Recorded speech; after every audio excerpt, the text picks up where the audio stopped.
My guest today is a vet technician and stand-up comedian from Kelowna, BC. She's also the co-host of the I Killed Your Dog podcast. I'm excited to welcome Velina Taskov. Bro, how's it going? You made it down. Just made it barely. down. Actually, it was really easy crossing the border. I don't know how easy it'll be going back because we've just released a bunch of new mandates. So we'll see how that goes. Really? Yeah, we have a bunch of new restrictions for shows. Getting into Canada, you need to upload your vaccine passport, blah, blah, blah. It used to be really easy crossing over to Canada because yeah, come on in, fuck with us. And now is Yuck Yucks closed? I was looking at they're closed completely. Not all Yuck Yucks, but basically Vancouver. I'm not living in Vancouver. I'm about 4 hours inland of Van, but basically Vancouver has no comedy club anymore. Really? Yuck Yucks is closed. I'm pretty sure that building has full of abyss. COVID or what? COVID, yeah. Jesus Christ. Because I was looking, I was like, man, it's only there's 100 miles away. I should just go up there. You can't. I mean, you can, but there's no real club. I gotta get that passport you harassed harassed me about. This guy, okay, first of all, I'm like, hey, Adam, you should come up and do some shows. And he's like, do I need a passport? I'm like, yeah, you dickhead. It's another fucking country. I thought it was the enhanced license thing. Look, maybe, but as far as I understand, ever since 9/11, it's a deal to get across any border. And you entitled American think that you can just, I'm American. I just didn't think it was that big of a deal with fucking Canada. It's country. It doesn't feel like it, though. Vancouver seems so close. It is. It's so close. But Vancouver sucks compared to Seattle. I'm sorry. I don't care for Vancouver. I'd much more rather, for me, coming from where I come from, it's easier for me. Well, it's about the same distance for me to go to Seattle as it is to go to Vancouver. Okay. Yeah. I have to go over the mountains. Where is Kelowna? For people, I looked at the map. It's between Vancouver and Calgary, right? So that area there is called the interior. It's in a valley called the Okanagan Valley. Very much ski country. That's what brought you there, right? Yeah, I just went to just be a dickhead for a little while and just snowboard. And you just ended up staying? Yeah, it was only going to be 6 months. And now I just celebrated 7 years of being in Canada. Damn, from 2 weeks ago. Australia? From Melbourne, Australia, yeah. Okay. Yeah. And sorry, that was the coffee moment. We're enjoying small coffees. So small. It's the size of my face. Yeah. It's great. I only have 3 coffee cups. You've seen it. You've been in here. It's I have 2 towels and I have nothing. Because I thought I was moving to New York and I downsized everything and then COVID hit. You'd have to downsize more to go to New York. Oh, for sure. Yeah. 1 towel. I was gonna throw everything I couldn't carry with me in the car away. Fuck. But I moved to Canada with a dog, 2 bags, and a snowboard bag, and that was it. And you just bought everything there? Nah, I just live really simply. You think you have 2 towels? I have 1. Really? No, that's a lie. I'm a lady. I have 5 towels. I was I finally met somebody that thinks the same way. You're trash. You're human garbage. I keep a spare one in my car at least. No, I stole it from a Holiday Inn. But I make a point to live in fully furnished places because I never know when I'm going to leave. Okay. Because I'm a very nomadic person. Yeah. So I'll be I'm going to spend 6 months here, and then if it turns into longer, I just plan around it. Yeah. So that's really smart, actually. No, you know what you realize when you move countries? You're I don't need a lot of shit. No. You don't need stuff. And you know what? If you need stuff, you buy more stuff. Be Americana. Just go to Walmart and buy more shit. For sure. Stuff doesn't matter. That's the only thing I don't like about podcasting is this shit that I have to have. Because I have some portable options, but it's still just having to have the physical shit. I'm hoping at some point. I mean, this thing makes it a lot easier, but do those buttons make applauses and stuff? Yeah, they. Wait, hold on. Oh, I love it when people talk over me. It's the best. Yeah, there's. I'm gonna get me. I forgot about some of these, but yeah, there's a bunch of different ones. I just bought a new Zoom for my podcast, and I discovered these buttons. Oh yeah. And there's 4 buttons. One is like jazz music. Yeah. One is applause. No, I saw that, or I heard that on your podcast. You guys were loving it. So my co-host Brittany, she's become the buttons bitch. She's far too happy on the buttons. Yeah. I was like, you can't, and there's like a, you know, I was like, stop. There was a whole episode where I got way too button happy and I just like, that's all I did. And in hindsight, it was like, yep, I just got too into the tag. This is a mistake. Yes. So I moved to Kelowna to snowboard. I have a job that I have the luxury of being able to be employed somewhere. So I just was like, I took a position for a maternity leave position where someone was off having a baby. Oh, okay. And they only work. You didn't have. I have not had any children that I know of.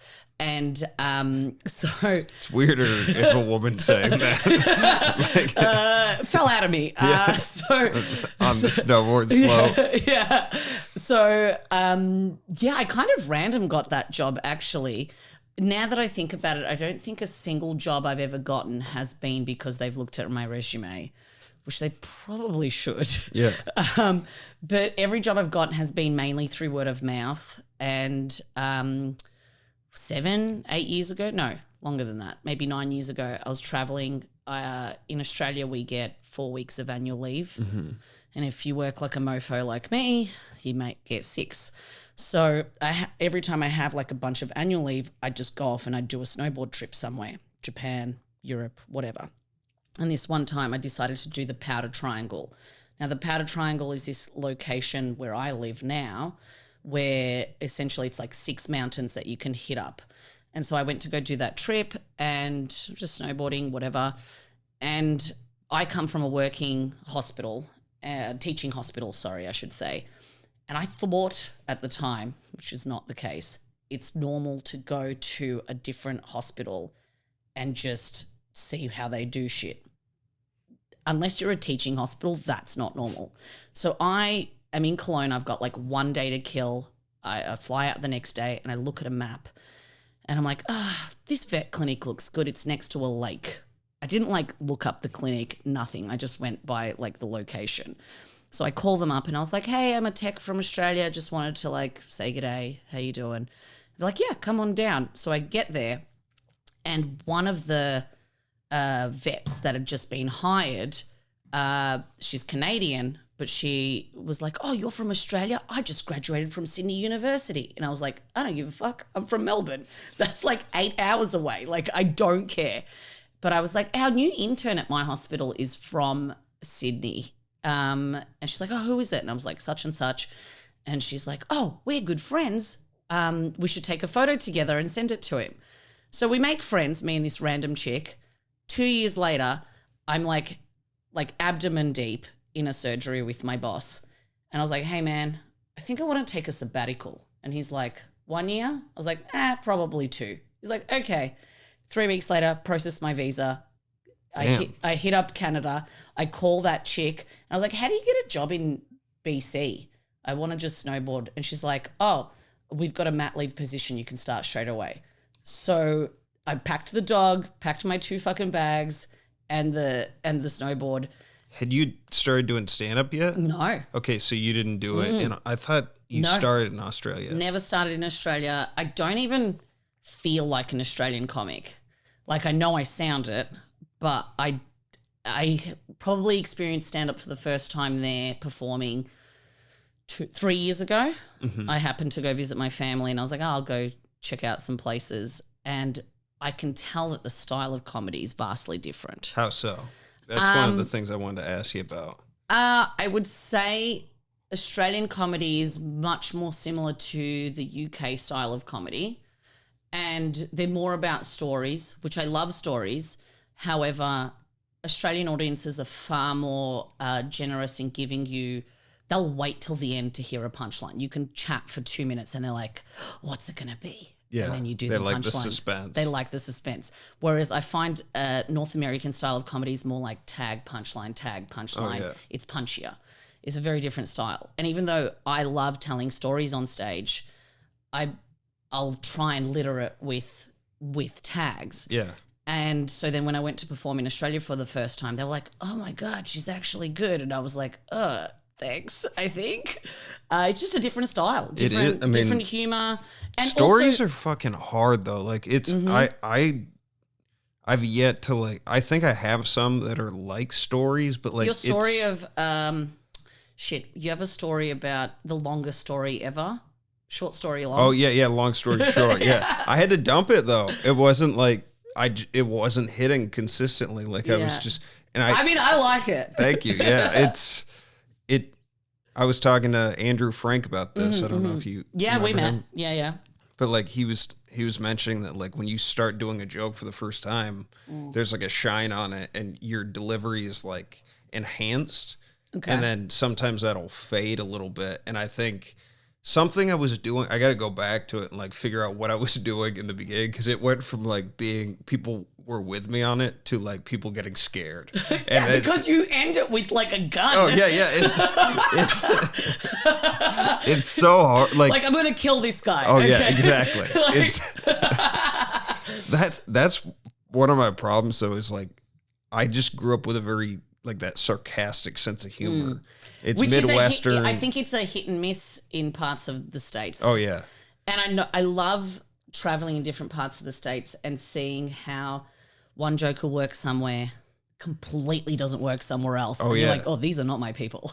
Yeah, but it's not that. It's just like the tastes are different. I have also an issue of like, I can see the audiences with me until they might not understand my accent, but they're so polite. They don't want to be like, that was funny. We don't understand anything she fucking said. Yeah. I was just like, that's not the point. But you say certain words, because I lived with a bunch of Indian guys that went to like British schools in college, and not you the say same. Sure, not the same, but sure. But like they spoke British English. Yeah, because that's what you get taught in the rest of the world. Yeah, yeah. And so you speak the same deal. British So like English, words we spell like British English.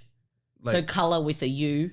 Same with Canada. Oh, Canada that's right. has a lot of American influence, but technically they still are under the Commonwealth. So they will still do the metric system. They spell with a U for color and favorite and stuff but think like that. Like phrases like getting things sorted.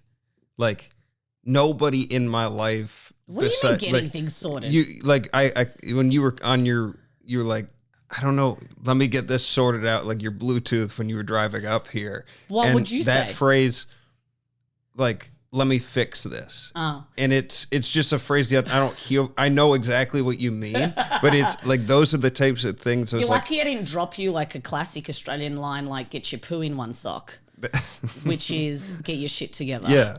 Like you don't want to put poo in multiple socks. You want it in one sock, collect your problems and sort them out. Australians have a lot of phrases. My other favorite one, I have a couple. My other favorite one is we're not here to fuck spiders. Have you heard that? No. So if someone is kind of faffing about, or what do you say about that? When someone's like mucking around. Faffing about. Yeah, like mucking around or like they just like dawdling. They're dawdling, yes. Okay, so someone's dawdling around and you're like, come on, get on with it. We're not here to fuck spiders. So we're not here to waste time. Yeah. Because it would be a waste of time to try and fuck a spider. So that's a saying. The other one that I really enjoy, which I use a lot when I work in ICU, so when I work in emergency, and someone asks me, how long is the wait going to be? So you've ever been to an emergency centre? Yeah, you don't know. You don't know. So my favourite line for that is, how many holes in a crumpet? Do you know what a crumpet is? I think so. You definitely don't know. Yeah, like the... It's like an English muffin, but like it's got holes in it. Yeah. And it's like kind of spongy. It's like aerated. Like a pikelet. Yeah. Or a, fuck you, I'm missing out. It's Anyway, how many, like I wouldn't use it in Canadian ICU, but in Australia, I had this one lady come in and she's like, my dog's had an ear infection for 3 weeks. And she's like, how long is the wait going to be? And I was like, well, I have a dog dying from a snake bite, but sure, let me get onto that straight away. Your ear infection that's non-emergent. Take a seat, love. And she's like, well, how long's the wait? And I was like, how many holes in a crumpet? How long is a piece of string? All right? It's basically a way to say go fuck yourself without saying it. It's polite. Yeah. That's funny. Because there's no answer. So back to Kelowna though. Yes. Some questions. You're doing a bunch of shit right now, producing wise. Yeah. Just tell the people about it, because you had reached out to me about potentially booking some folks. There are going to be people from Seattle comedy that are interested in this that hopefully will get their passports. Let me tell you, don't get your passport because we don't want your kind. Just get the enhanced driver's license. That's it. That's all you need. No, that's a lie. Don't take any traveling advice from Mr. Tiller. He is useless. It's of no value. No, so I decided to start like a bit of a production company, and what I found was post-COVID that a lot of venues want live shit. And because of the way BC is, we're always changing our rules and our restrictions and whatnot. And so it's very difficult to have like live music, dancing, that kind of stuff. So a lot of these venues that are set up for like as a club, they can't have anything. So what they do is they're happy to do a stand-up comedy. And because of where we are in the valley, we're a major hub between two cities. Mm-hmm. But it's not really worth often for a headliner who might be $2,000 a night to come out to do one show. So what I started doing with a bunch of other comics, there's like 3 others, we've decided to spread out across the valley. Everyone sort of has a section. We approach these venues that we might have a relationship with and be like, hey, we want to produce a show. Therefore, there's a string of like 6 shows for that headliner to come through. Therefore, they can make a bit more money and it's worth their time, which is great for us local people. We have a great thriving scene. We get to host. I host most of them, and then I'll have like local guys come through and do like 10, 20-minute spots. So that is it something that, so it sounds rad. Is the work exhausting of it? I hate my life. It's because all of what you're talking about takes away from your ability to like you're going to be getting on stage more, but it takes away from like the writing, the listening to your material, like the. It's a blessing and a curse. So I work full time. So I'm fortunate enough that my boss is very like, I'll be like, hey man, I've got a show that's like 2 hours away. I've got to leave early for the day. I run my own schedule, so that's fine. So I'm lucky in that sense. But on the flip side, basically there's a show every night. So Tuesday through to Sunday, I come home from work, change, go to a show. And if I'm not producing it, I'm on it. Someone else is hosting it.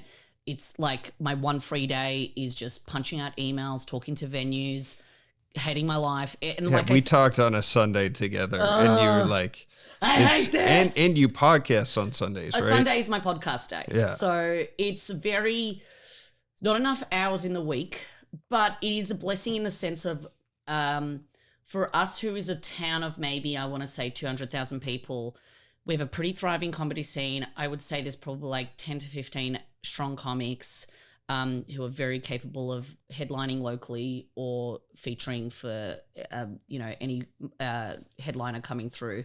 And on an open mic, there's probably like 30 plus comics coming through on an open mic. Mm-hmm. And so we decided to create another open mic on a Tuesday because our regular day is on a Thursday, just to spread the load. Yeah. And these venues are thirsty for events. Just events. It gets punters in the door. It makes us want to do stuff. It's taken away from my clients. Okay. People? I hadn't heard. We're going to learn a lot. Yeah.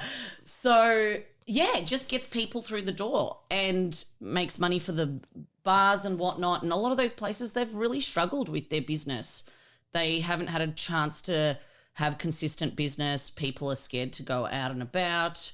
But you just got a call before this saying like 50% capacity or what? Right. So Dr. Bonnie Henry is I don't know what the fuck she is. She's some medical, but she's our Fauci. Okay. Right. And so she released a new mandate 2 days ago saying no events under 1,000. Well, events under 1,000 have to be. Look, I should probably look at the restrictions, but I know that we have to run it. It totally impacts me. And I was like, it's Christmas. I'm not fucking. Yeah, no, it's. I just was like, this is future Velina's problem. But the reality is that we can only run at 50% capacity until Jan 18, and they always extend the restrictions. This happened last year. Happened the year before.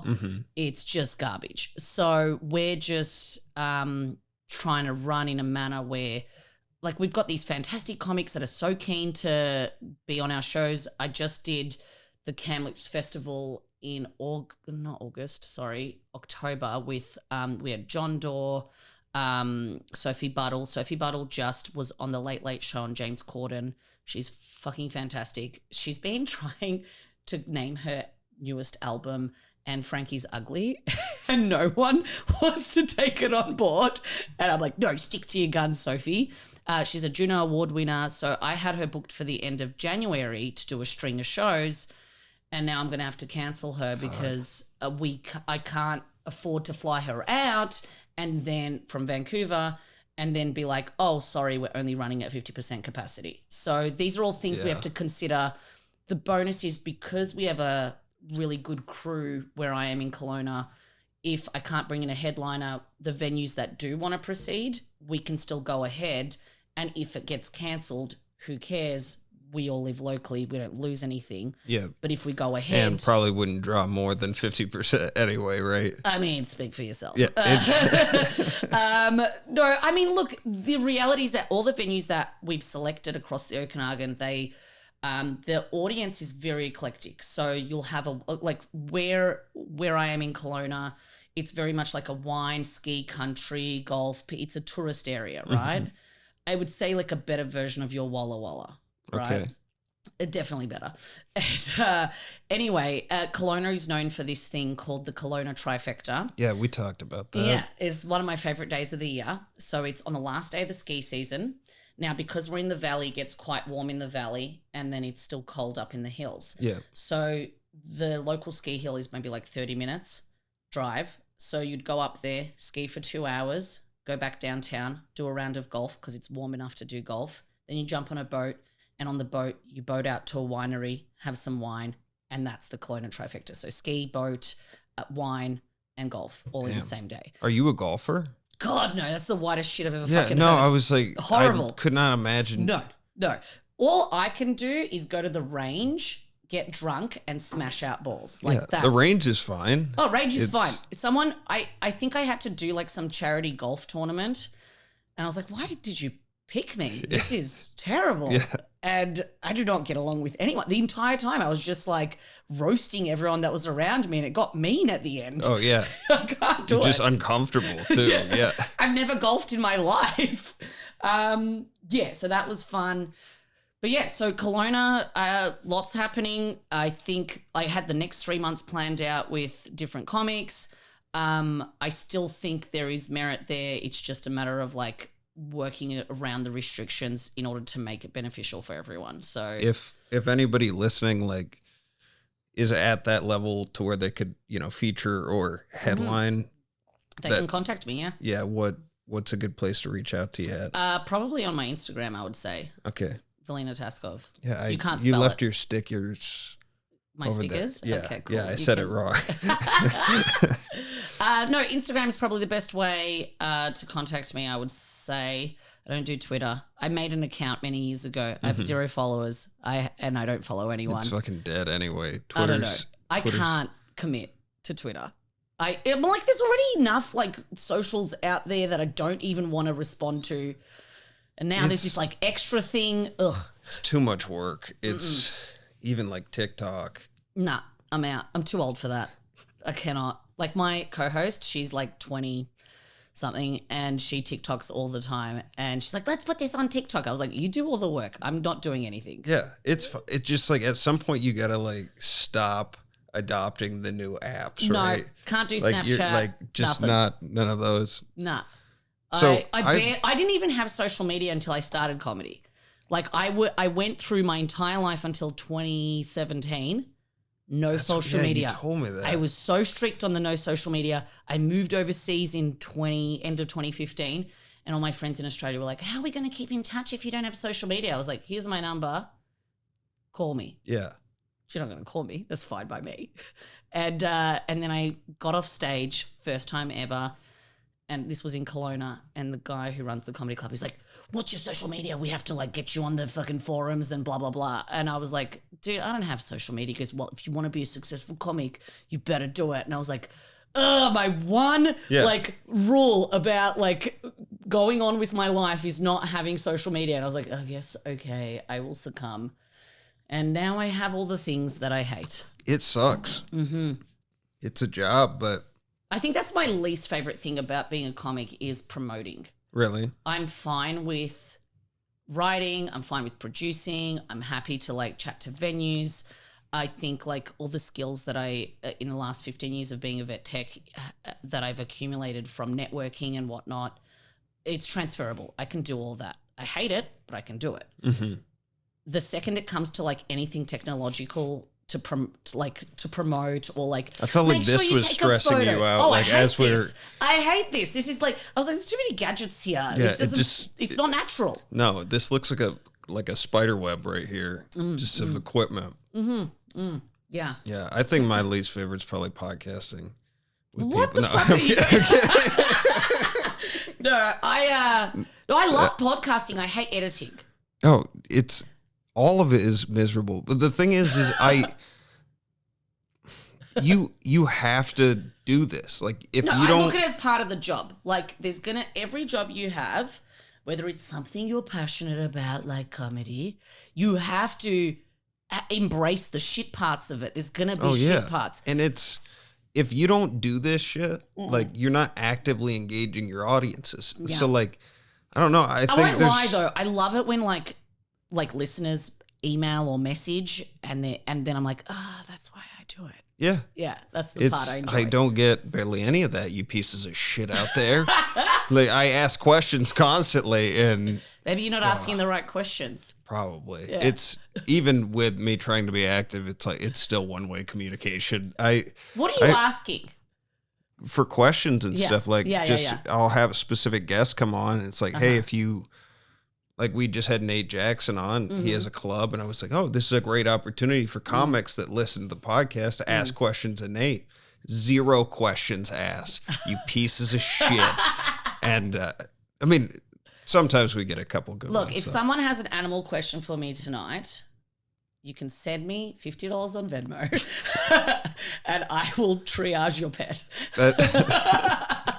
That's also, perfect. I don't have Venmo. Just send it to me. I'll send her 40. And this cunt. So that actually is a good segue to cunts. If you're watching us on YouTube, first subscribe to us. It helps us a lot to have. Even if you like don't really watch the content much, like having people subscribe helps with the algorithm. It boosts his ego. Anything. We need anything right now.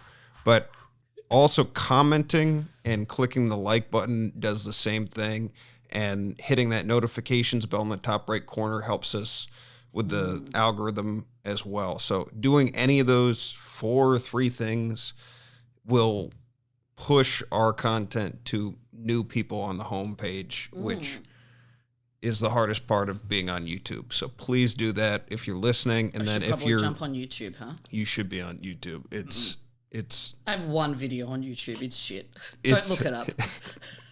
You should put that video you just showed me. Oh yeah, well that's my submission for the Winnipeg Festival. So if I don't get selected, then put it that's up. Where it's going. Yeah. Where no one will watch it. When is that, by the way? I think it's next year sometime. I believe they're letting us know who's made it through that festival around April or May. So I've got some time. So we'll see.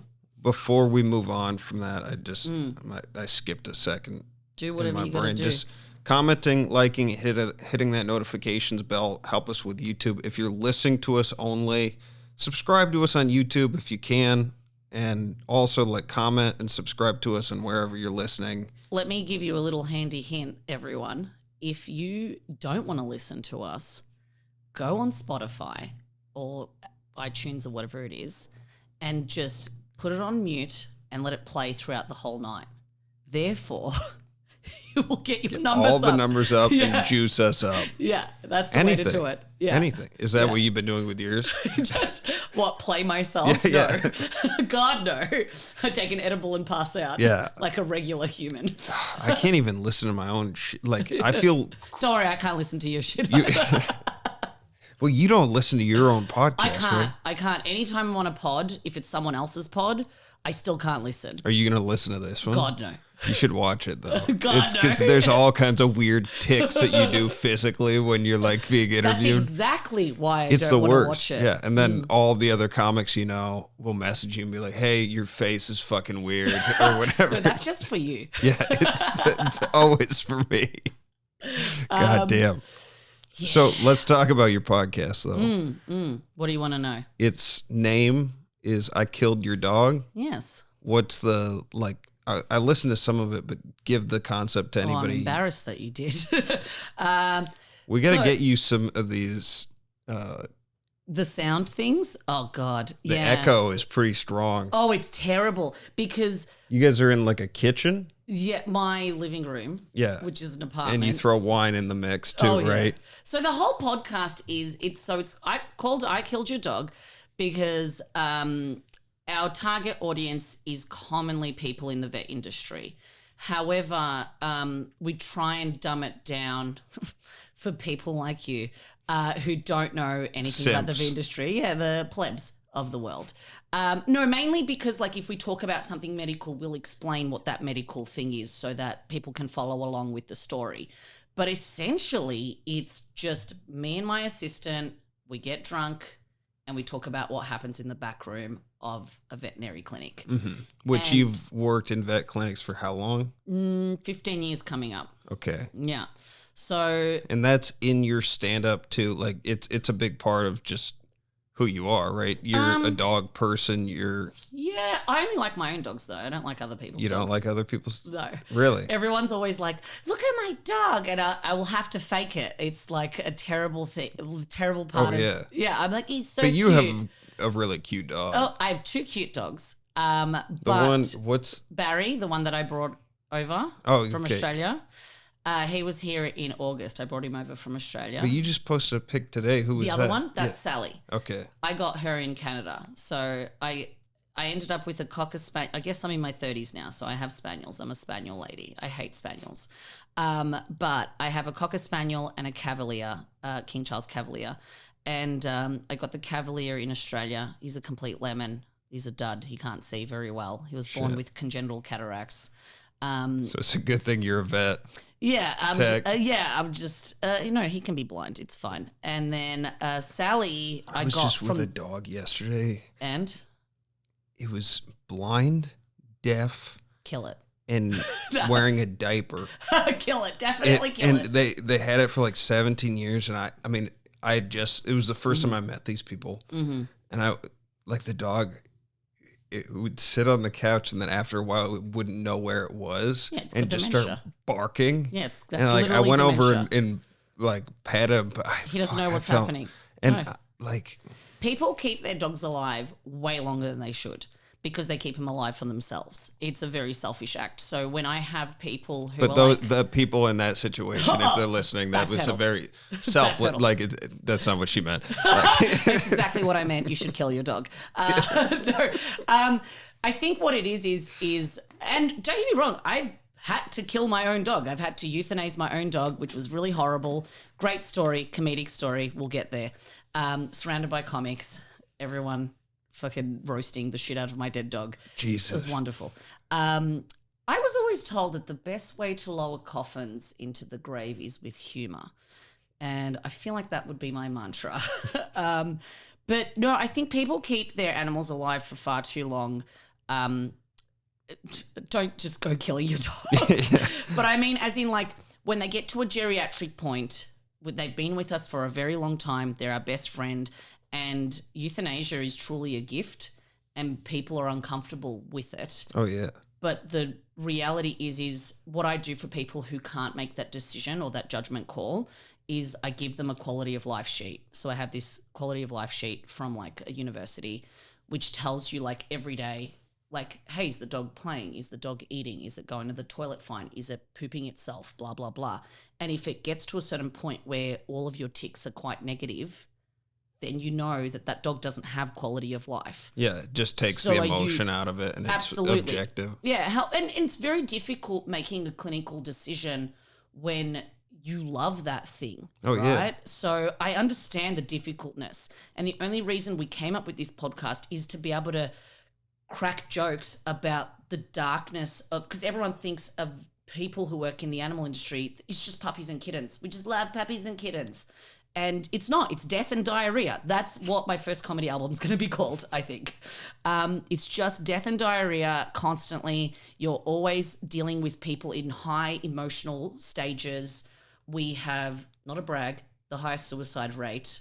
I believe we've surpassed dentists at this point. It's not a brag. It's a major brag. I said it's not a brag. But no, it's a really hard job. Everyone thinks that... You're just around a lot of death. Like it's not always death, but it's like illness. You're dealing with people's pets. You're dealing with you're their accountant. You're their friend. You're literally a lifeline to them in their hardest moment. And not just from a perspective of like when their animal dies or when it's going through an illness, but helping them make decisions, because not everyone has a lot of money to pay for their pet.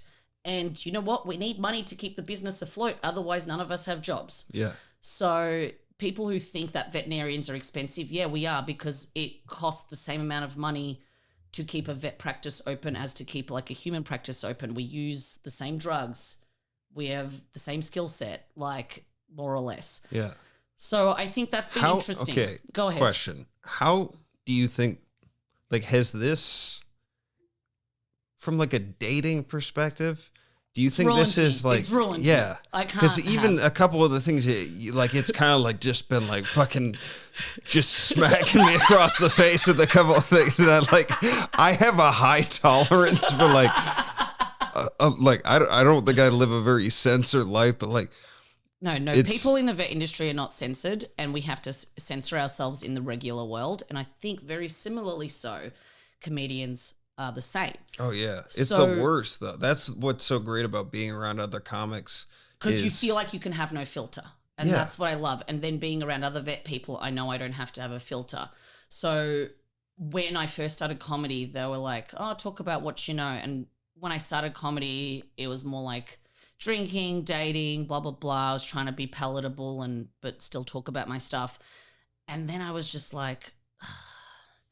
I had to euthanize a dog that was paralyzed in the arms of a child that was also in a wheelchair.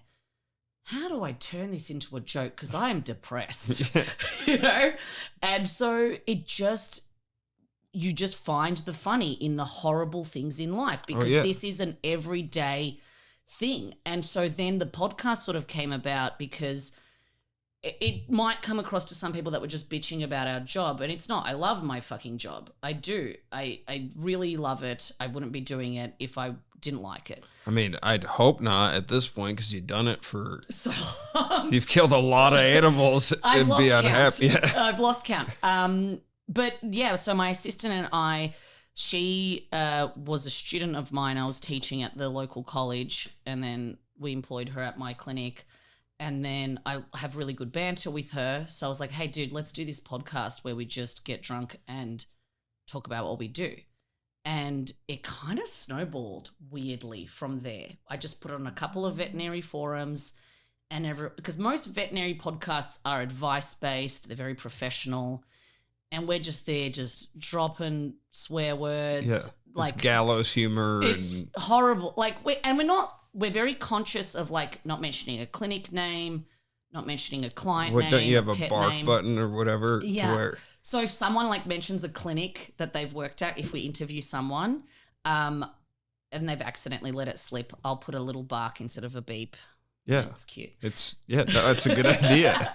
And but essentially it's a way for us to vent. Yeah. That's really all it is. Do you ever, this is one of my questions, because this is a pretty broad podcast. I can have a lot of different types of guests on there, and the format kind of stays the same. Mm-hmm. Do you ever feel I don't know, constricted because it's only vet stuff, or because I don't know if I could talk about one thing every week for so like, do you ever get burnt out on it?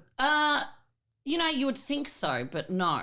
I think mainly because every day is a different day. Mm-hmm. You don't know what's going to happen.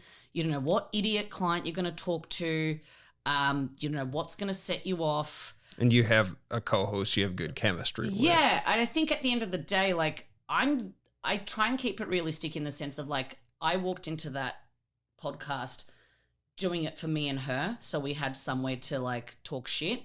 Because what happens is when you hang out with another vet person, kind of like when you hang out with another comic, you end up just talking about that thing. Mm-hmm. You end up talking about comedy. For us, it's like you go to a party, you meet another vet person, you end up just talking about vet things. You'll be like, oh, I had this shit case. Oh, I had this shit client, blah, blah, blah. And then you just end up exchanging stories. Yeah. And that's what the podcast has become. It's like, and it's snowballed into this thing where because it's slightly different, veterinary industry is slightly different in every country. For example, I had someone from Nebraska email us and we were discussing like, have people been asking your vet clinic for ivermectin or other, because that's what we use for as a dewormer in dogs. Yeah. And it's not something that I've really ever had problems with, like people asking for animal drugs for themselves.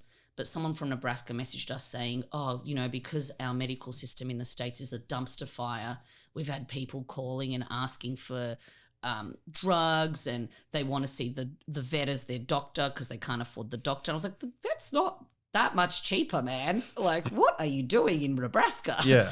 And so it just makes us learn about certain things. Like in Australia, I've never dealt with porcupines. We don't have them. So someone will message us and tell us about their porcupine story because a dog smashed its face into a porcupine or whatever. And how do you vet the emails that you guys choose from? Is it just like you comb through them, or like do you have somebody? No, I just reply to each one when I have a moment. Yeah. Which I haven't for a while. How many, are you getting a lot of them?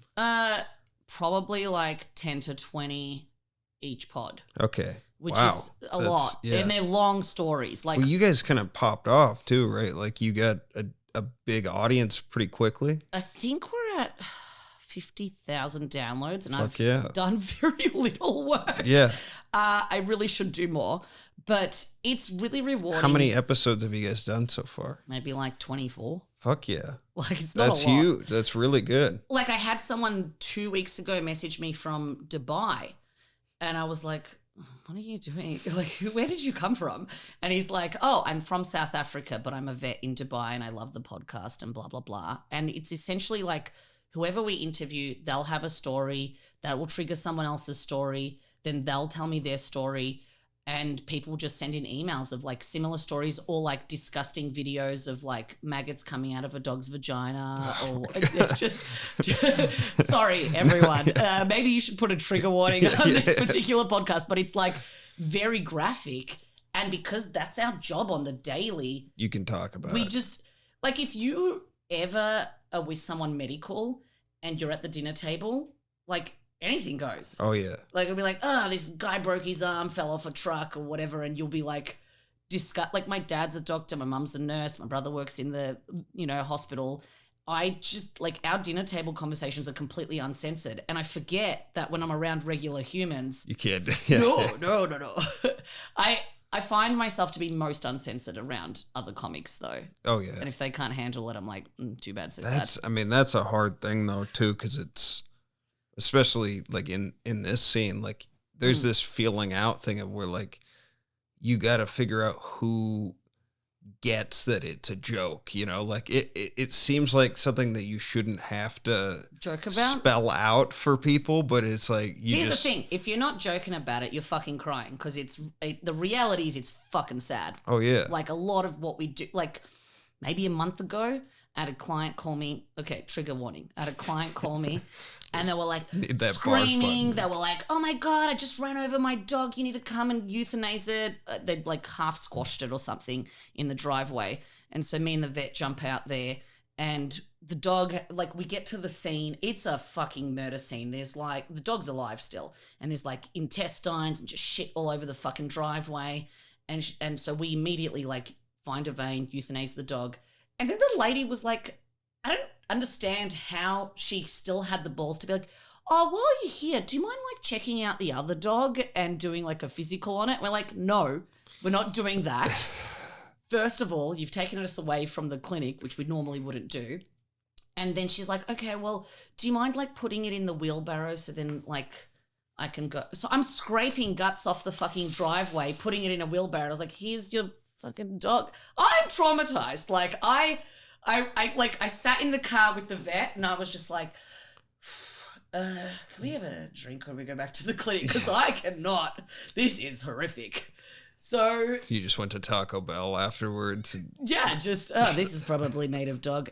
No, so it's just how do you like go back to normality from that? You learn how to compartmentalize. Yeah, which is not a good trait to have as a human being. I think it's like I beg to differ. I would disagree. I mean, it's helpful for certain things, but like if I didn't compartmentalize, I'd be going to work every day having a emotional fit. Like, I have to be able to be like, this is that moment. You know, the reason why a lot of veterinary people have like a high suicide and just like the emotional toll that the job takes on you. You might have a euthanasia that's been booked in. You've known that dog since it was a puppy. You've seen it grow up with the family.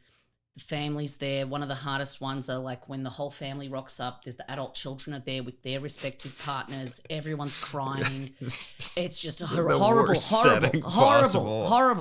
And then you go in there and you're someone's counselor at this point and you're Dr. Death. And so you go do the thing and then you go into your next appointment. And you cry because they're crying. It's horrible. And then you go into your next appointment. It's a puppy vaccine and that person's angry because you're 5 minutes late because you were consoling that appointment beforehand. And then you have to have your shit together while that person's like upset that you weren't there on time for their puppy vaccine. And you're like, do you know what I just fucking did? Oh, yeah. And they have no idea because I'm professional to be like, well, see you in 7 years when I do the same thing to your dog. So like having that ability to go, this is this moment. Oh, that scared the shit out of me. You have ghosts. Yeah, no, the sound itself, I was around a pressure cooker yesterday and I thought it was the same noise. It's the dead dog I killed. Yeah, let me adjust that quick. Keep talking though, it's fine. Yeah, I think you have to, in this particular job, you have to be able to compartmentalize.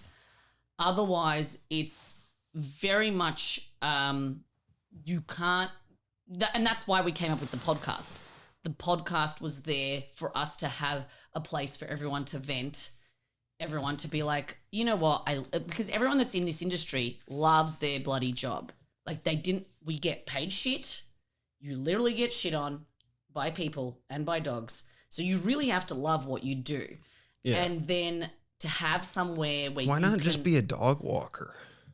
You do also have to pick up poo for dog walking. That's true, yeah. That's actually probably more shit. It's, you know Courtney Bird, right? Mm-mm. She's a comic out here, and she has similar traits where it's like she's just desensitized to like that. I don't like, for me, like viscerally, like if I hear the word diarrhea or like just it like, I don't know, it's your too asshole much. Closes. Yeah, just I don't like it. I don't know something. I think it's like a medical thing where you just get desensitized to it. Yeah, I think anyone that's in the medical industry, animal or human, there is an element of like you need to know when to humanize things and when to allow that desensitization to take over. And it's this delicate balance. And not that dissimilar. I think comedy is the same way, like knowing when to give a shit what someone thinks and when not to give a fuck. Yeah. So I think if I'd started comedy 10 years ago, I don't think I would have survived. But I think everything I've learned as a veterinary technician, I've now sort of transferred that skill over to, I love comedy. Like it was I never really thought about that of like, if I had, because I mean, you're close to me in age and like, I always think like, oh fuck, I wish I would have started earlier. I don't know if I actually would have hung around if I hadn't had all of those terrible life experiences. I think that's the thing is like you take what you've learned in life. Like I think COVID affected me in the sense of I wasn't really living a life. Like I wasn't going out, I wasn't doing stuff. So I take a lot of my material from everyday things. Mm-hmm. And when you're not doing things, I'm not that comic that can just sit there and get stoned and be like, I'm going to think of something. Yeah. I need something to happen to me. You're an active person too. Like you do a lot of shit. Sometimes. I Yeah. try. I am not. Like I don't know. That's a hard part for me where I need that like decompression time where like I'll go to a club and be around people and be around staff and whatever. And like by the time I'm done with that show, I'm like, get me the fuck away from like I can talk to the 3 or 4 people that are in my circle that I can talk to regularly, but I feel like there's some comedians where they hang out at the show and they do this and then they're like, where are we all going together now? I'm like, bro, I want to go see my friends I never get to see. Like I like comedians, I do. Yeah. But I can't just be around those people all the time too. Like I need a balance, some family, like people outside of comedy, just for perspective. I agree with that. I think as much as I love being the social person after comedy, and I love that we've got a pretty solid crew, we all hang out, we all do stuff after the show. I still need to go see normal people. Your snowboard friends and shit. Yeah, snowboard friends, vet friends, other friends that I've met. I just need to have some normal life. It gets too incestuous if not. Like it's... Yes, definitely. And comedians are like, I don't know, they're nosy and it turned into like high school sometimes and shit like that. I'm just like, dude, I walked into it. I walked into comedy seeing that immediately it was playground mentality. And I went, oh, I'm 30 at this point. I don't care. Yeah. Like I'm an established adult human being. Yeah. Like I don't care for any of this. So you just pick and choose how to be involved. You know, you have to learn where to separate yourself. But even like little shit where it's like somebody hooked up with somebody else and then like everybody knows about it. It's like in what other venue or like realm of life would have you be in other places? I mean, I guess like work environments, but like work. I'm not in those small enough circles to where like that it's not my business, you know, like I just like I don't need to know who you're fucking out off stage or whatever. It's like, but who you fuck to get on stage, I need to know about. No, that goes both ways too. Well, okay. Where are we moving on from that? Last question about the podcast though. You talked about going on tour. Is that still a possibility? I know, you know. Definitely. I'm at a point now where it's like, 2 years into this pod, 4 years into comedy, I've done like a garbage Canadian tour. I don't want to call it garbage. It's just Canadian tour. Yeah. You don't know what you're going to get. It's either 8 audience members or 800. Like you don't know what's happening. But I think what I want to do with the pod is, even though COVID's happened, I'm just at a point where I just want to do whatever I want to do. And whatever the rules are, I'll fucking follow them. I don't even really care. I'll just be polite, be Canadian, and do the thing. And so what I would like to do with Brittany, my co-host, is we want to do a trip around the States and across Canada this summer coming, where we take the podcast on the road. We interview all these people that have reached out to us. They're like, I had someone from like Virginia be like, when are you coming to visit us? Or someone from Connecticut, or someone from fucking Texas, or whatever. We have a lot of listeners in Texas, which is rad. And like every one of those states has something that I've never seen or never dealt with from a veterinary perspective or otherwise. So it's fascinating for me. I get to learn a lot. And what we want to do is take that pod on the road, go from city to city. We'll interview someone from wherever, and then I'll hit up a local comedy club. If I get on stage, great. If I don't, I'll just go watch. What we try and do in the past, whenever I've interviewed someone in Canada, I will, if I have a show happening or something, I'll interview the one person. I'll give them a free ticket to the show. And then the rest of the clinic, I'll be like, hey, why don't you guys come down, have a team building night out? They get to go see a show. It's unrelated to veterinary stuff. It's just like, we all need a fucking laugh. You should do a live show. Well, I mean, like at the club. I mean, that would be cool, but it caters to a very niche audience. If you can reach out to a club and be like, X number of people are going to be coming out. I mean, if you're doing the numbers that you're doing, and it'd be so much better. You could do like stand up to start and then do a table thing with the guest. What's weirdly, that would be rad. I'd be down for that. I need to figure out the logistics of that. Currently, I've had... Well, I guess during COVID, things kind of stopped, but we do these veterinary conferences in different places. Like it's a surgical conference, anesthesia conference, blah, blah, blah. And I've been asked to be like a keynote speaker. And whenever you go to any conference, whether you're in the vet industry or otherwise, keynote speakers are these bullshit TED Talks where someone's like, just stay positive. And you're like, I want to kill myself. So I had a bunch of these veterinary groups reach out to me and they're like, hey, we heard you're a comic. We've heard you on the podcast. Do you want to be the keynote speaker? And I was like, what do you think I'm going to talk about? They're like, no, just do your thing.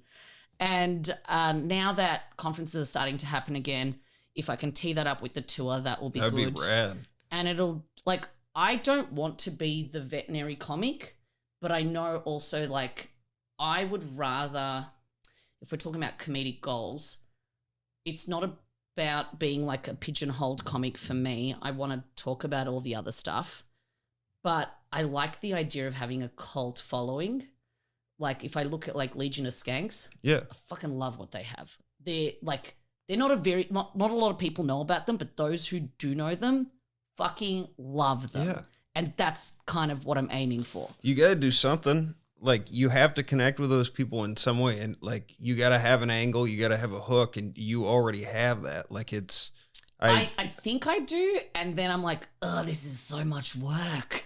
It is a lot of work, but it's like it also is a lot of work for those people to tune in and listen to you and be a fan and like go to your shit live and like you know, the people that do like, subscribe, click that comment and notifications bell.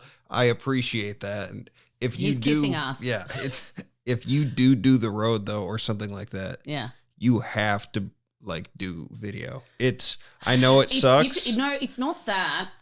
It does suck, but for me, I have it's a metaphor for your life. No, I think the difficult aspect is there has to be some form of anonymousness. Is that a word? Being anonymous. Oh, that's right. Yeah. Because I cannot reveal, like I make a point not to, like I only use first names. I make sure that if they don't feel comfortable with their first name, we pick a different name. I cannot mention clinic names, client names, patient names. It's very, very specific. Yeah, just like don't have them be on camera though. Yeah, I guess that might be an option. I have to think about it. Yeah, but like, I'll give you an example of a fan. Okay, can I share a story with you? Okay. Wait, is this the story for the story segment? I have another story for the story segment. Let's just go into it though, and these will be the two stories. Jesus.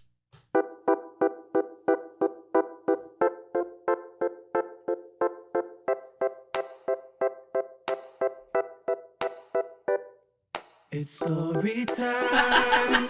It's story time with Phantom. Yeah, it's story time. It's story time with Phantom and friends. Okay. Story time. Go ahead. Okay. So one of our listeners sent us an email. It was titled Sperm Stories. So I feel like there's a lot of those. Okay. Goes, hey guys, absolutely love your podcast. Looking forward to listening to it every week.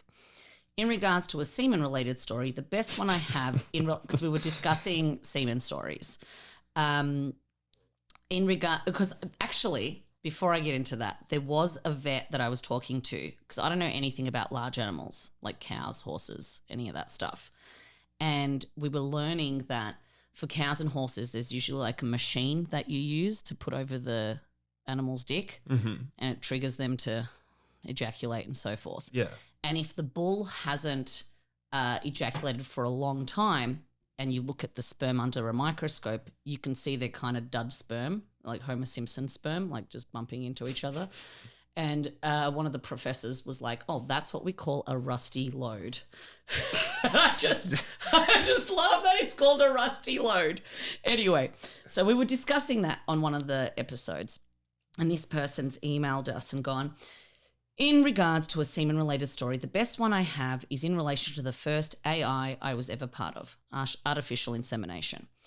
I was a new grad vet, and one of my colleagues decided to take me into her AI appointment to show me how it's all done." That's when it's like you're trying to get an animal pregnant. Yes. So without like intercourse. Yes. So bulldogs, any of your sort of smushed in face dogs. Yeah. They're just a genetic fuck up. I don't really understand why people want them as pets. They cannot, for the most part, especially bulldogs, reproduce naturally. Okay. So they can't mount the female. They can't insert their dick. It's just too much of a whole thing. And so in large animals is a machine. But in small animals like dogs. It's more hands-on. Oh, it's very hands-on. Oh, there is no machine, my friend. You So you got to do both the okay. You have to jerk off dogs. Okay. Yes. It's like the first time I had to jerk off a dog at first time I had to jerk off a dog was a bulldog named fuck, what's his name? Bruno? Oh my God. And the fact that you know his name is hey, look, it's a personal moment. Yeah. So the worst part was I was still a nursing student. Have you gotten faster at it? My wrists are quite strong. I won't lie. To be honest, I haven't done that many because one, I run away from it whenever I see on the schedule. Two, I never really worked at a reproductive clinic. I always worked in emergency or like specialty surgery. So my specialty is in anesthesia. So I'm dealing with like broken bones, thoracotomies, like big surgeries. I'm not jerking off dogs. But while I was a vet nursing student, a vet tech student, there was maybe like 16 of us in the class, and one of the teachers there owned Bruno the bulldog. He's like, "All right, ladies, we're going to learn how to jerk off a dog." And I was like, oh God. And we all had to take a turn. So you have like a little fling and then the next person goes, and then it's like the worst. What's that fucking game where you're opening like present and the present gets smaller? Pass the parcel. Do you have that? No, it just made me think of the Russian nesting doll. Though. Right. Yuck. But the poor unlucky fucker at the end has to finish the dog off. So you want to put your hand up first. Oh, yeah. Gotcha. So It's like hot potato. Oh, like, yeah. Very much so. Yeah. Right. But with a dog dick. Yeah. And so one of the girls thought it'd be really funny if they put like Barry White on in the background. So we've got Barry White playing in the background. There's 16 of us nurses just, I don't want to touch this dog's dick. Okay, we got to do it. We got to do it. Okay. And so we're all taking turns and you have to. This is like heaven, right? For the dog. The dog is standing on this thing, what we call a bitch mat, not my bed. Oh, that's the thing that like smells like the female dog. It's got all the pheromones to make the dog excited. So the dog is just like losing its shit on the mat. Yeah. His dick's out. And you just got to take that thing home, right? So I feel like we're learning. No, it's your dog snort noise is so on point. Like it took my breath away for a second there. That's how I seduce men. So anyway, I'm jerking off the dog. That's also how I seduce men. So we all take turns and it has to go into a cup. And then after it goes into the cup, you suck it up with a syringe. And then it goes into like this sort of straw thing that goes into the female and has to like go into the vagina, and then she accepts the sperm, and then you hope. I can't wait to watch my facial expressions on like I feel like I'm just okay, I've simplified it. Anyway, so we've talked about this story on the pod, and this person's emailed us telling us their first experience of artificial insemination. So I continue. Like the ever-attentive vet, I watched everything up close and personal to ensure I didn't miss a thing. The vet succeeded in getting the sample. It's a nice way of saying the dog finished. Yeah. And then was preparing to inseminate the bitch. The insemination straw we used was a firmish plastic material, and in the vet goes, explaining all the while. I'm standing right behind the bitch to get the best look at exactly how everything's done. The vet explains that she likes to put a bit of a bend on the straw at the end to try and stop too much backflow and leakage. And at that moment, the insemination straw fills with dog jizz, snaps, and a shard of it flies in my eyeball and gives me a corneal ulcer. Trying to be as professional as we could, the head vet takes care of the dog and I blindly feel for the door with tears and jizz streaming down my face. Dominique. That's just one of the emails. Has that happened to you? God, no. I have had... Do you wear glasses or like? I do normally wear glasses at work because I try to make sure that any blood or anything that I get, I try not to wear contacts because my shifts are really long and it dries out my eyes. Yeah. And it's also like an extra splash zone if I'm in surgery. So I haven't had that happen to me. I have had something similar where, and I've talked about this on stage, where normally the client who owns the dog isn't present, but we must have been short-staffed that day. I can't remember how it goes, but he had this gross bulldog and he's holding the dog's head and I was like, I'm just going to collect this and then I'll give the semen to the vet and then the vet can do the insertion, or I think we were supposed to put it in the freezer. I can't really remember. But the point is the owner's holding the dog's head and he's this sort of like brutish guy, kind of like the dog. And the dog's like snuffling away at the bitch mat and the guy's holding the dog's head and I'm trying my best to be professional because it's not common for them to be in the room. I've got a glove. Okay. And whatever, I'm doing it, right? And I look and he's like, I was like, what's he doing? And he had what obviously was an erection in his pants, okay? So he's got this fucking hard on and to make it, like hide it at least. But he made it worse. He thought I wasn't going to be able to tell. Like, it's horrible. Like, I'm violated. Like, he starts the grossest thing anybody's ever talked about on the podcast. Okay, like worse, you told Adam. me the story before, and I can't even. It's so bad. No, it gets worse because I see the pants and I was like, okay, just ignore it. It's just fucking hurry up, dog. Like, you just want it to finish. And you see him like, I can't even act it out. He's like basically gyrating on the edge of the table. He's rubbing his pants on the edge of the table to, I assume, give himself some relief. So he's turned on by the dog getting ejaculated. And, and he's just like rubbing his dick pants. The sponsor for this episode is so uncomfortable. Not like in hindsight, you're gonna tell later. That will make sense.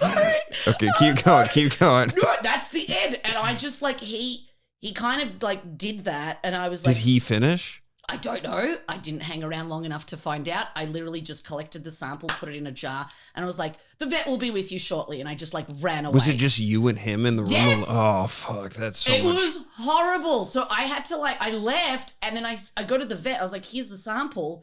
The guy's still in there. I don't even know if at this point he has pants on, right? And I was like, and I told her what happened. She goes, kick him out immediately. She's like, he's getting fired as a client. We do not accept that, blah, blah, blah. God. And I was just like, did I just so judgmental Did of I get her. me too'd by a dog? Like, is this, like, what happened? God. And so I had to turn it into a bit, right? And that similar story had happened to somebody else that I'd interviewed. And I was like, is this the same guy? Like, is this what's happened? Was it? I don't know. It was a different time. That would be one case where using the names would be probably useful. good. Yeah. So, but like so I turned it into a bit where I was like, because people are horrified when they hear this story. And I was like, how do you think I felt? Like, do I stop? Do I do them at the same time? Yeah. You know, like they don't teach you that shit in vet school. Yeah. So it's my promotion. What would you have done if he just like dropped his pants? I would have started jerking him off. No. No. I would have been like, hey, bro, you want to finish your dog and yourself off? I'm going to go in the coffee room. Like, what else are you supposed? I don't know. But this is a good moment for if any listeners want to comment as to what they would do in that situation. What would I do? I don't fucking know. But we fired him as a client, and I don't know. I don't even know if there was a bitch for us to put the semen into. Now that I think about it, like, was he just coming off? Thing. I don't know. Was he just coming to have his dog jerked off so he can finish himself off? Like, who gets aroused by that? So look, everyone, spay and neuter your pets. I don't have to jerk them off. Thank you. Yes. So as you can tell by that story, this is why we came up with the podcast. Yeah. Because everyone has a fucked up story. It's not just to do with sperm. There's all sorts of stories, like things that have dogs eaten. Oh, one of my favorites. I know we're still doing story time. Okay. One of my favorites that keeps coming up in my feed, like when I say feed, I mean like people will email me telling me they had a similar story happen to them. Mm-hmm. So I had a golden retriever that had eaten a condom. Dogs love bodily fluids, condoms, undies, tampons, any of that shit. They eat everything, right? And this dog had eaten the condom. We had done an enterotomy, fancy word for we opened its intestine and took it out. Now, anytime a dog eats something, we put it in like a specimen jar to prove like this is why your dog cost $5,000 to get this removed. Yeah. So I got to do this discharge. The dog's fine. It survived. I got to do the discharge where I have to discuss like the post-op care. So I'm there talking to the lady owner, and I've got the jar of condom and grossness sitting on the side. And I'm going through the thing. I'm like, oh, you got to keep the cone on for 2 weeks and blah, blah, blah. And I was like, oh, we ended up taking this out. And I just like casually put it on the table. And she's like, oh, I thought she was just going to be disgusted by the condom. Yeah. I'm used to that. And she's, oh, please don't tell my husband. And I was like, what? And she's like, he's double parking downstairs. He doesn't know. And then I jerried, like I realized that she's been cheating on her husband. The dog ate the evidence. And it's been like stuff like that. People will email me. They'll be like, oh, we took out a pair of underwear in the dog, and the owner was like, that's not my underwear, you know? It's like someone else's underwear, you know? And so just like dogs That's a bad way to get caught. Oh, yeah. And an expensive way to get caught. Oh, yeah, it is. Yeah. So I just like when she goes, oh, please don't tell my husband. Like it took me a second to click. And I went, okay, well, that'll be all. And if you have any concerns, please don't hesitate to call the clinic. And I just like got the fuck out of it. Oh, yeah. I was like, oh. But you kept the condom? No, I left it on the table. Yeah. I kept it for myself. No, anything that like if clients don't want to take it, who the fuck wants to take a condom? Yeah, it's just proof for the $5,000. Yeah, exactly. But I leave everything on the table. Like I don't. I'm not going to. Otherwise, it's going in the bin. Yeah. Like I don't care. So God damn. Yeah. So story time. That was pretty solid. So just to wrap up here, what do you have to plug? Where can people find your stuff? The podcast, your personal comedy stuff? Like you're far too organized for this. I'm not an organized person, everyone. So let's start with the podcast. We have an Instagram page. It's called I Killed Your Dog Podcast. Mm-hmm. We have an email address, which is ikilledyourdogpodcast@gmail.com if you have stories or questions. Because sometimes it's a bit long for Instagram messages. Yeah. And then you can find us on all the podcasts, sort of iTunes, Spotify, blah, blah, blah. We got to get you on YouTube at some point. Eventually. It's like another hurdle. Yeah.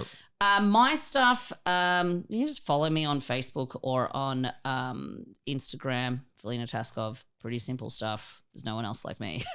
So, and then if you're ever in BC and you want to see a show somewhere, give me a shout. We'll get you on, or you can come see us. So that's pretty much it. Hell yeah. Thanks for coming on. Thanks everybody for listening. Thanks for having me. If you enjoyed this episode, please make sure to rate and review us. If you're watching us on YouTube, please make sure to hit the notifications bell, the like button, and the subscribe button so you don't miss any of our stuff. Comment too, that helps us out. And as always, follow us on Instagram @FNFpod. We're going to leave you with Jaga. I just make the waves, I don't write them. I can hear the lyrics in my spirit as I write them. Why you wanna walk and talk just like them? I can't get caught up in all the hype and the excitement. I just make the waves, I don't write them. I can hear the lyrics in my spirit as I write them. Why you wanna walk and talk just like them? I can't get caught up in all the hype and the excitement. Welcome to my wave pool, my wave pool. Welcome to my wave pool, my wave pool. Welcome to my wave pool, my wave pool. Welcome to my wave pool, my wave pool. Welcome to my wave pool, my wave pool. Welcome to my wave pool, my wave pool. Welcome to my wave pool.